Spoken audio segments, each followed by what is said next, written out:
একটা মেয়ে ছাড়া আমি তো তেমন কিছু দেখতে পেলাম না। দাদা আপনি ওর সাথে কথা বলেননি তো? বলার চেষ্টা করেছিলাম, কিন্তু ও বলে কেন বলো তো? দাদা আপনি আমাদের মেরে ফেলবে, এরকমটা আর করার কথা কখনো ভাববেননি। ওর সাথে কথা বলা তো দূরের কথা, ওই দিকটা যাওয়া পর্যন্ত বারণ কেন? আরে দাদা জানেন না, ওরা তো অচ্ছুত যা, ওদের সাথে কথা বলা যায় না তো, মানুষ না ওরা, ওরা দলি নিচু জাত। দাদা আপনি তাড়াতাড়ি গা ত্যাগ করুন, জানাজানি হলে আমাদের আর রক্ষে নেই। এই চল চল।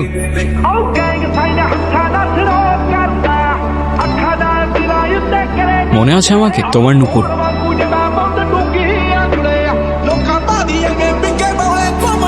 কি দাদা আপনাকে কতবার বারণ করলাম ওই দিকটা যেতে, আপনি কিন্তু কাজটা ঠিক করছেন না। তোমরা কি ভেবেছো আমি তোমাদের কথায় ভয় পেয়ে যাব? তোমাদের এই কুসংস্কার আর কেউ মানুক না মানুক আমি মানি না। দাদা আপনি কিন্তু কাজটি ঠিক করছেন না, এরপর কিন্তু আমরা আর কিছুই করতে পারবো না। তোমাদের আর কিছু করতেও হবে না। 10 বছর বয়স থেকে নিজের ভালো নিজে বুঝতে শিখেছি, জীবনে কত কিছু দেখেছি তোমাদের ধারণাও নেই।